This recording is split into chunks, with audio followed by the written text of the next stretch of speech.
Bonjour et bienvenue à notre méditation. Aujourd'hui, c'est le 31 octobre. Nous arrivons à la fin du mois.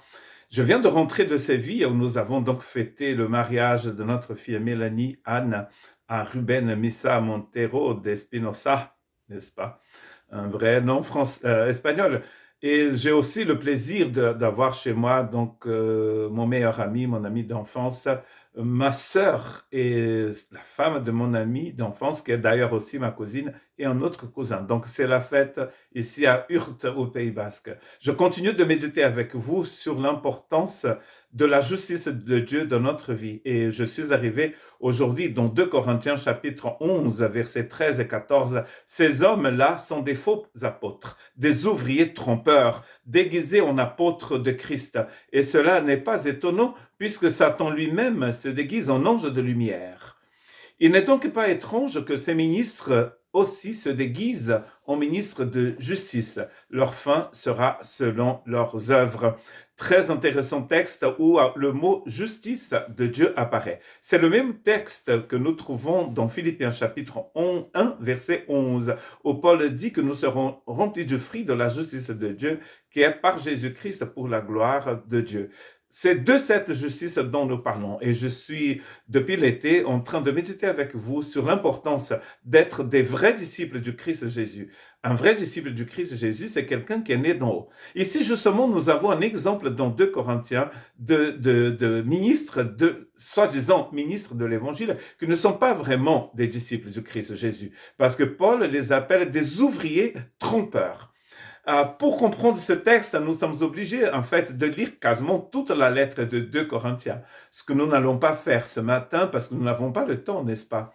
Mais nous comprenons que Paul est en train de défendre son ministère et celui de ses compagnons quand il écrit cette lettre.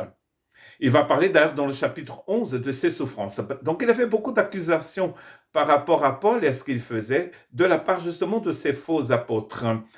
Peut-être que l'église de Corinthe, en fait, n'avait pas compris que ces personnes n'étaient pas de vrais ministres de Dieu. En lisant 2 Corinthiens 11, nous comprenons que ces personnes aussi sont d'origine hébraïque, comme Paul, parce qu'il dit, eux, ils sont juifs, moi aussi je le suis. Ils sont descendants d'Abraham, moi aussi je le suis. Mais eux, ils prêchaient un autre évangile. Et d'ailleurs, ils accusaient Paul parce qu'eux, ils prêchaient un autre évangile. Et Paul va dire, non, ce qu'ils font n'est pas selon la justice de Dieu. Car ils sont déguisés au ministre de justice de Dieu, mais ils ne le sont pas. Et il va dire que Satan aussi, pour tromper Ève, il se déguisait en serpent. Un animal qui peut-être n'était pas comme le serpent d'aujourd'hui, où dès que tu vois un serpent, tu as peur. Vous voyez que l'importance de connaître l'évangile du Christ, le vrai, c'est pour que nous puissions discerner, en fait, ces apôtres, ces messages qui ne sont pas des messages de l'évangile. La vraie justice de Dieu est basée entièrement sur la personne du Christ Jésus et son œuvre. La manifestation de cette justice, elle est selon la nature même de Dieu, la nature sainte, la nature juste. Car nous avons compris que la justice de Dieu dans le Nouveau Testament, c'est un chemin. C'est une façon de réfléchir, de marcher, de penser qui est selon Dieu, car Dieu marche en justice. Et il veut aussi que nous marchions comme lui. Or, ces personnes, ces faux apôtres dont parle Paul ici, dans 2 Corinthiens 11, ne marchaient pas comme Dieu. Ils étaient des trompeurs. Donc, c'est-à-dire qu'ils marchaient, si on n'avait pas la connaissance de Dieu, on pouvait penser qu'ils marchaient comme Dieu. Mais Paul a eu le discernement pour dire non, eux, ils ne marchent pas comme Dieu. Ne suivez pas les hommes, suivez le Seigneur.